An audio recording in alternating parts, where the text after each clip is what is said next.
So in this short video I want to talk about a technique that is extremely effective in achieving short-term goals.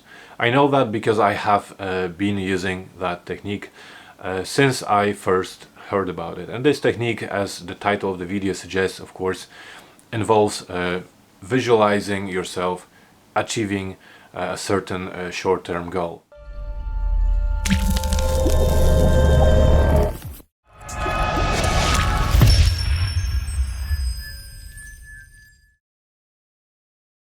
Now, I know that this may sound unconvincing to some of you because it's not your traditional kind of an advice or academic advice. In fact, I think this technique is very undervalued and should be talked about much more in context of studying and academia.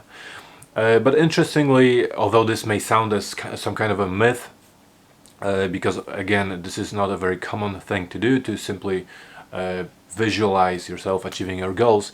But interestingly, there is plenty of research to support the effectiveness of this technique within the fields that I'm interested in. So within the fields of education psychology, as well as education and language acquisition, there have been a lot of research into how visualizing your future self, for example, helps you work towards becoming that future self. So basically this is within research into identity and self-concept and our self-perceptions.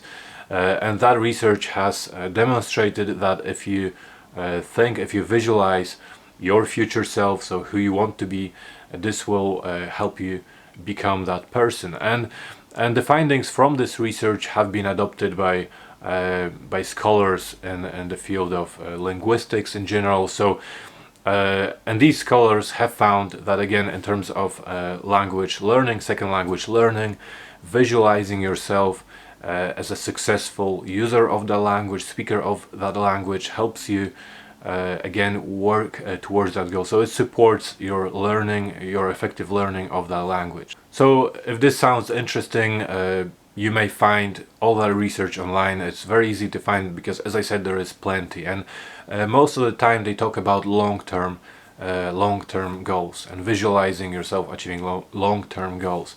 Interestingly, lots of celebrities and athletes nowadays have also talked about using this technique to achieve these long-term goals. But in this video I want to focus on another aspect of this technique, which is visualizing yourself achieving your short-term goals. So not just thinking about yourself, your future self, as I said, or what you want to achieve in the long run, but rather about in fact, short-term goal, which is something you want to achieve today. And this is something I have done plenty of times, especially as I was a student. I was still studying, doing my PhD.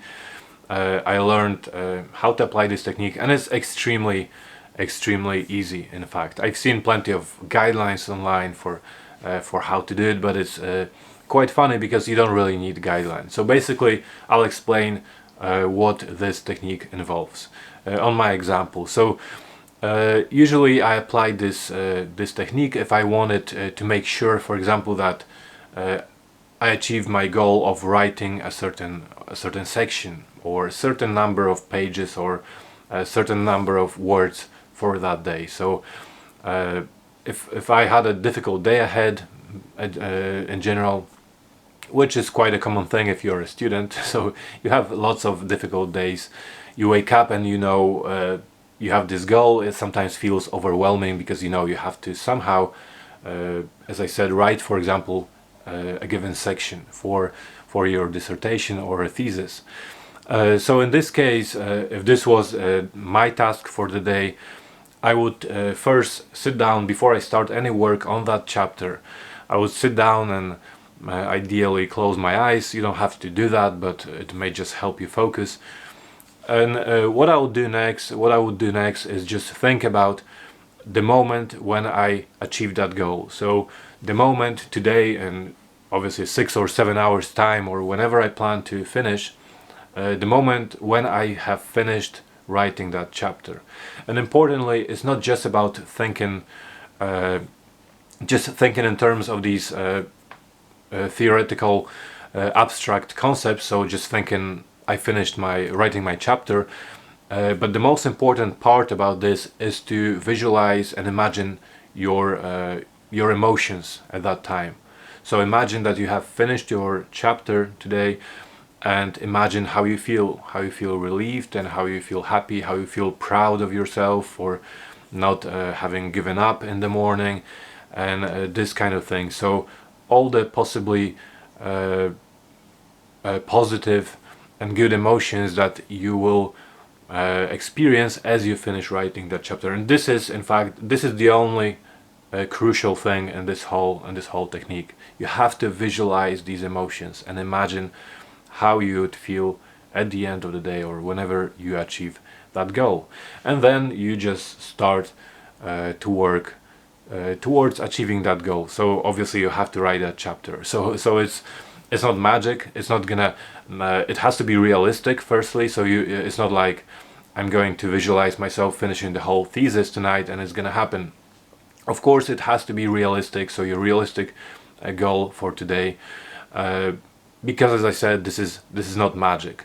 What happens basically is that your brain doesn't like conflicts, internal conflicts.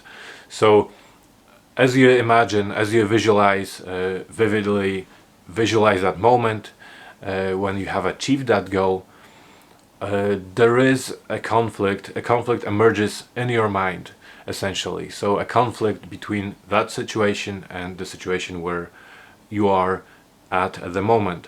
So these are obviously two different situations. So somehow subconsciously your brain wants to resolve that conflict. So what you're doing throughout the day is working towards resolving that internal conflict. So you're working towards there being a situation where what actually happened and what your mind thinks happened is the same thing. So that's a basic scientific explanation, not really scientific at all, but this is basically how this works. So in other words, you're subconsciously, as you really want to achieve that state, that frame of mind and that emotion, you're subconsciously more determined to work towards achieving that frame of mind. So this is what happens. This is it for today. I hope that you learned something new. If you have, please like the video and consider subscribing to my channel.